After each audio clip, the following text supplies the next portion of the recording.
I was the first to notice an extra person had joined our group.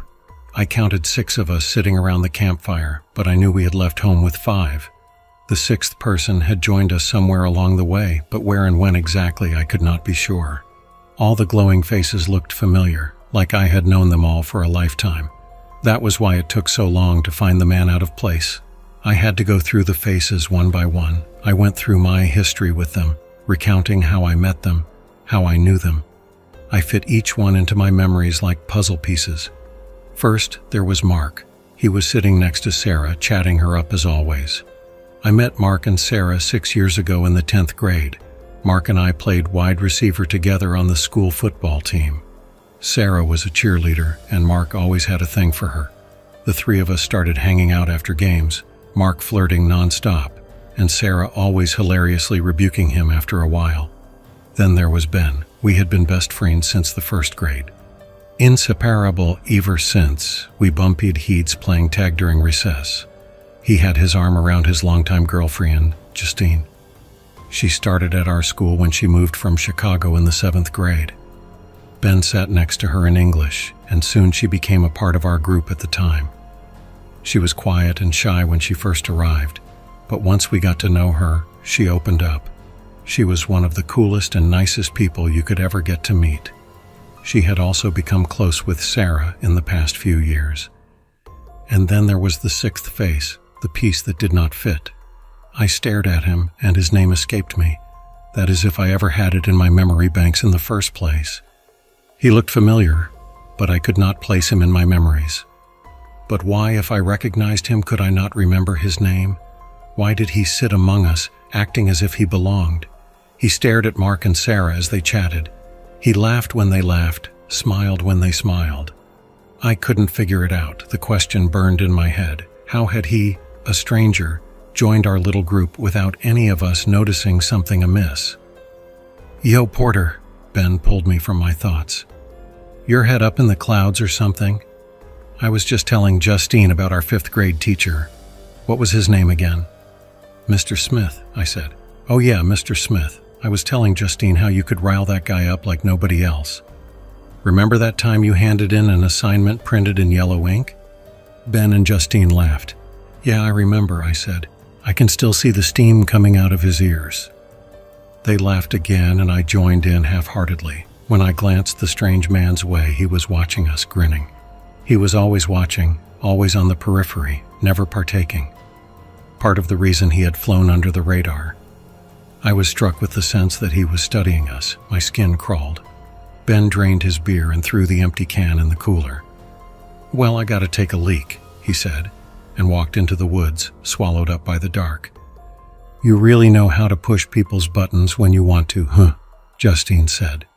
I shrugged. I was having trouble focusing on the conversation. The weight of the situation, the reality of it, was starting to hit me. A strange man had attached himself to our group unnoticed, and who the fuck knew what his motivations were? Questions raced through my mind. None I could answer. How had no one else noticed yet? Why had it taken me so long to notice? Was I going insane? Did I have amnesia and forget this one friend of ours? What in the hell was going on here? The strange man stood with jerkiness. "I gotta take a leak," he said. It was the first time I heard him talk. He spoke with an odd lisp. It sounded as if he had to force the words from his throat. He walked with an awkward gait, and like Ben, disappeared behind the dark veil of the trees. No one else flinched. Justine kept talking. "I always loved the long relationship you and Ben have. It was so hard moving cities and leaving all my old friends behind. I mean, I can't complain too much. I wouldn't have met Ben and all you guys otherwise." "Justine, don't you see what's going on here?" "Huh? You're telling me you haven't noticed?" "Notice what, Porter? What are you talking about? Who was that guy?" I gestured to the vacated spot the strange man left behind. "Oh, him, he's She trailed off. She frowned into the fire.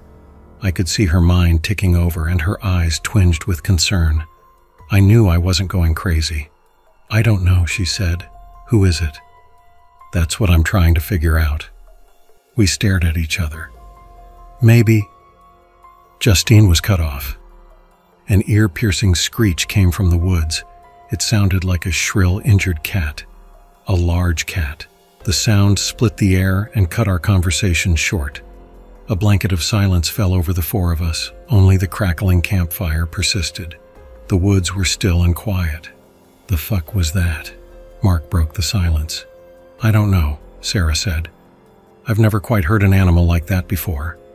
Sounded like some fucked up mountain lion, Justine said. You ever heard anything like that before, Porter? I shook my head. My fingers tingled with adrenaline. Ben was still in the woods and the strange man was out there with him. Dread filled my gut. There's no mountain lions out here, Mark said. It's probably an elk. They can make some creepy sounds. Sarah agreed. Justine bit her lip and scanned the woods. It's probably okay. I think Mark's right, I said to her. But I wasn't sure I believed it. Mark and Sarah had started up their conversation again when the strange man bumbled out of the woods. They paid him no mind. I was hoping something would have triggered in them by now, but they were oblivious. The strange man took a beer from the cooler. He fumbled with it, struggling with the tab. It was as if had never opened a can before. When he finally had it open, he sat, beer in hand, and continued to watch Mark and Sarah, a thin smile on his face. He never did take a sip. I watched him from across the campfire, his head wavering behind the heat. I touched on what made me uneasy about this strange man. Aside from the fact he had managed to infiltrate our group without any of us noticing for a long time, he moved with jerkiness and awkwardness like a newborn animal. Nothing he did was smooth or well-practiced. It made everything he did look like an act, an imitation. I didn't make the connection at the time, but I should have seen this man was not quite human. But at the moment I wasn't sure what to think. I guess I just thought he was a freak. I considered calling him out, then and there. I wanted to ask him just what the fuck he was doing. But I'll admit I was scared. I had visions of this guy being some horrific serial killer, and I didn't know how dangerous he was, or if he was armed. I didn't want to push him into doing something drastic that got us all killed. As time went by without any sign of Ben, I became convinced the strange man had done something to him. I watched him plotting, planning, and marking his next target. Anger sprouted from my fear, and I started to see red. I needed to stop him. We used an axe to chop firewood for our campfire, and it was leaning against my seat. This man was Dangerous, I was sure of it. I convinced myself I needed to do something before another one of us was next. I clutched at the axe's handle. The smooth wood felt reassuring in my hand. Justine touched my arm. Porter, where's Ben? I'm getting nervous.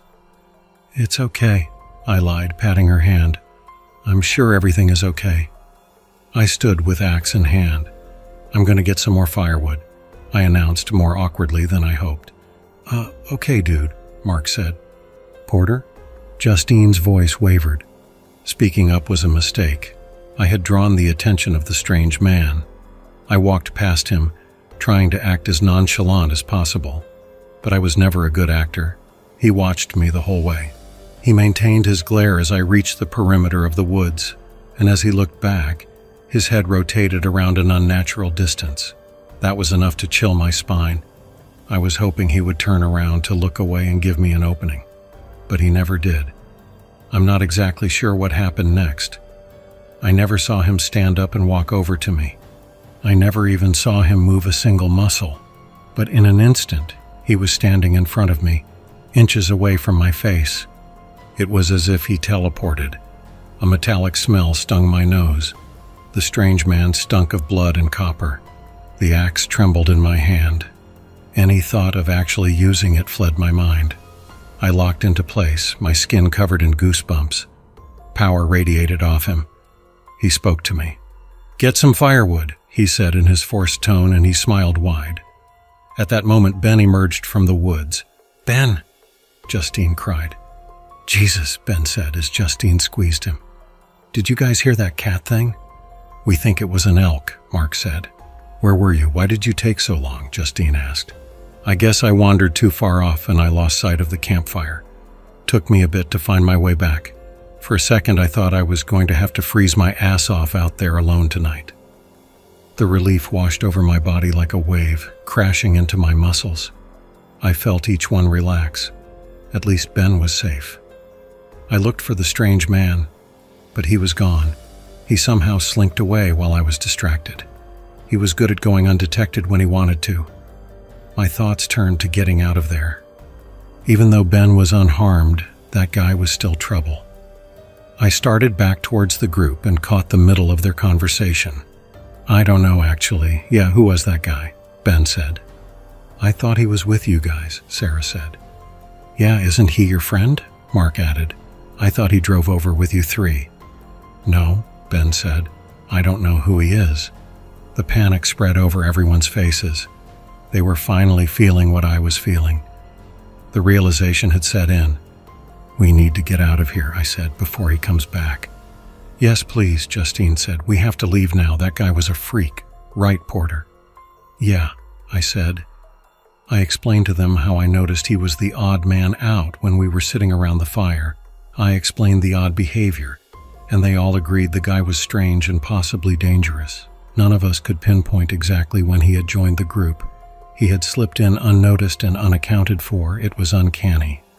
We packed our tents in record time. We trekked the 15 minutes to our cars through dark woods, flashlights in hand. We heard the screech of the elk again, if it was an elk, which I have my doubts about now, and we took some comfort from the fact it sounded farther away. Even so, we picked up our pace for the final stretch of the walk. I felt like I could finally relax behind the wheel and locked doors of my SUV. Justine and Ben sat in the back, while Mark and Sarah followed behind in Mark's beaten-up Ford Laser. We were heading out of the woodland and were planning to shack up in a motel for the night before heading home in the morning. I thought we were free and clear. We wound our way around the dark roads that snaked through woods. I let a smile open up my face when we finally reached the exit road. It was an arrow-straight stretch of asphalt that split through the last few miles of woodland. I pressed on the accelerator. I couldn't wait to get the hell out of there, and I think Mark was feeling the same way, because he sat close on my rear bumper. I remember thinking, at least we'll have a strange tale to tell after all this. I didn't think it was about to turn into a horror story. The trees and the dashed lines on the road blurred past us.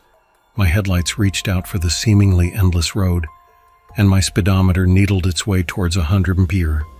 I don't know what possessed me to go that fast, and I wish Mark didn't follow my lead. It was a mistake. The strange man appeared from behind a tree. He walked into the middle of my lane. I slammed the brakes. It was too late. The next sequence of events happened so fast it plays like a slideshow in my mind. The tires screeched, and there was a smell of burning rubber. The strange man folded over my bonnet and got sent flying down the road. He skated across the pavement on his back, moving with such speed it looked as if he was gliding on ice, more tires screeching. Mark flew past in the opposite lane, fishtailing. He fought it, and for a moment I thought he had it saved, but the car hooked right into the trees. The sickening sound of crunching metal reverberated in the air. Mark's car slammed into a tree, driver side first, sending fragments of glass and metal flying. The car bounded off one tree and into another. The front passenger side impacted this time. The front light exploded, and the passenger side cavity caved in, sending a wheel bounding into the woods. The crumpled heap of a car came to a rest. Justine was the first out the door, crying out Sarah's name. Ben went after her, and I followed after him. Everything felt surreal as shock coursed through my body. It was as if I was watching through a screen. I floated over the asphalt as Justine and Ben sprinted towards the steaming wreckage, the crash scene dimly lit by my SUV's one remaining headlight. There are two screams I'll never forget. They imprinted themselves on my brain, and I'll hear their echoes at night forever. If I happen to get Alzheimer's later in life, I know the last thing to go will be these screams. The first one I heard when I was 13. It came from my mother. It flooded the house, splashing off the walls. I ran out of my room to see her crumpled at the front door, with 2 police officers standing by. They had notified her that her eldest son, my brother, had died. The second came from Justine when she saw what was waiting for us in that Ford Laser. Mark was unrecognizable. He was a shattered mess of bone, skin, and blood. melded and intertwined with the crumpled steel. Sarah was blinking slowly, her breathing labored, her one arm shattered, broken in too many places to count. Her legs crushed at knees from the front of the car, which crumpled back into her leg space. Her legs would have been flat if I could see them. Justine turned away and fell to her knees, face buried in her hands, shoulders heaving. Ben tried to comfort her, but he had to turn away and throw up off the side of the road. I pulled out my phone and struggled to dial 911. With my fingers shaking, I kept pressing the wrong numbers. My voice was small and distant as I explained what happened to the operator. She told me to stay on the line, but as I looked down the road, I dropped my phone. The strange man was standing there. His grin reached from ear to ear, showing a grandstand of teeth. His shoulders shrugged up and down as if he was laughing. In fact, the fucker was laughing. If I were not in shock, I would have gone after him right then and there. I would have torn his heart, if he has one, right from its chest. But all I could do was stare, mouth agape, struggling to keep the tears behind my eyes. The strange man started for the woods. I watched him go and I watched him change. I saw it. I know I did. This was no illusion, no trick of the mind. This was real. I saw him shapeshift. I saw its true form. We were not dealing with something human that night. After countless hours of research, I believe I saw what others have called the goat man. Its horns stuck out unevenly from its head. Its grinning snout bared rows of sharp teeth. And walking upright, like a man with an awkward gait, it vanished into the shrouded woods. It has been 8 months since that night. I've only seen my friends a handful of times since then. Our relationships have shattered and are left in ruin. All we are now to each other is a stark reminder of that night. Mark is dead. Sarah survived, but as a triple amputee. Justine and Ben broke up, and here I am, rugged with a scraggly beard and uncut hair after spending every sleepless night researching the monstrosity I saw that night, the goat man. I'm going back to those woods, so help me God, I'm going back. I'm coming for the goat man. And I'm not stopping until one of us is dead. One of us is dead.